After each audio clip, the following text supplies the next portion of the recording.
Hi, my name is Ilma and welcome to my channel. I've been posting Christian blogs 11 straight years every day.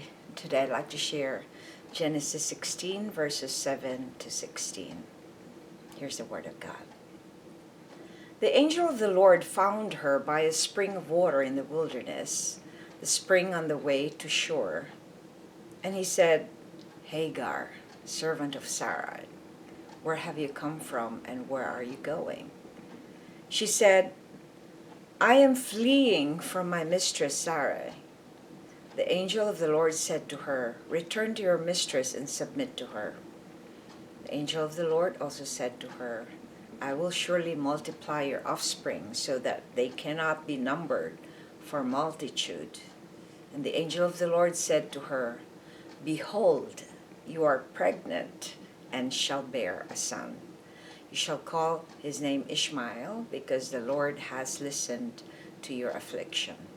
He shall be a wild donkey of a man, his hand against everyone, and everyone's hand against him. And he shall dwell over against all his kinsmen. So she called the name of the Lord who spoke to her, You are a God of seeing. For she said, truly here I have seen him who looks after me. Therefore, the well was called Beer-lahai-roi. It lies between Kadesh and Bered. And Hagar bore Abram a son, and Abram called the name of his son, whom Hagar bore, Ishmael. Abram was 86 years old when Hagar bore Ishmael to Abram. Genesis 16, 7 to 16. And here's the poem I wrote inspired by those verses. Hagar calls on El-roi.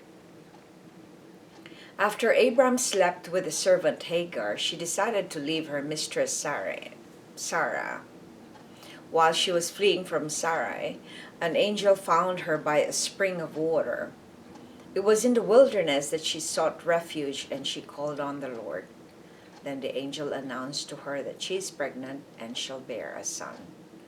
She was truly grateful that the El-roi, the God who sees, have come to her rescue. The angel instructed her to go back to her mistress Sarai and submit to her. She was also told that through her son Ishmael will come a lot of offspring. She thanked God at the well called Beer-lahai-roi and praised El-roi. Here's my essay. Can you imagine the predicament that Hagar went through? It must have been a struggle to be used by your mistress to bear a son for herself, but she was also instructed to go back and submit to her after she ran away from her.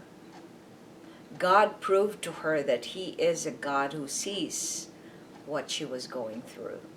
Despite her rebellion against her mistress, God heard her affliction and still blessed her. Reflection. Share a time when you were so distressed and God showed up. I would say that when I moved to Canada, I was so confused and going through a lot of cultural shock. And then was at the same time also being abused by my first husband. It was very difficult to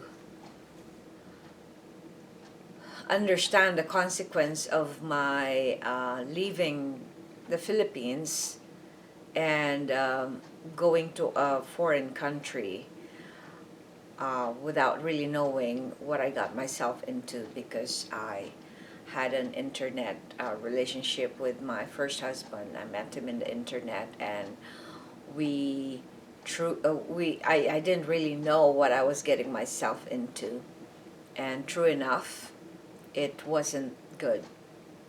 And that distress got me into so much trouble in terms of I couldn't understand why things were happening. And yet, it is in those moments that God has called me to seek Him and to serve Him. So it was during those moments that I felt most vulnerable, I felt helpless, and I felt alone and isolated, that God showed Himself to me and showed me that He sees me and He sees what I was going through. So that's probably 18, 19 years back, and now I'm so grateful that He led me to come here, because if I didn't, I wouldn't find Him, because I had so many idols back in my country of origin. I was so busy making a name for myself. I was so busy with trying to lift up my reputation, when that wasn't my purpose. And I'm glad that God blessed me to find peace and contentment with what I currently have. They don't, like, our troubles are constant. It doesn't go away. If something goes, another one comes.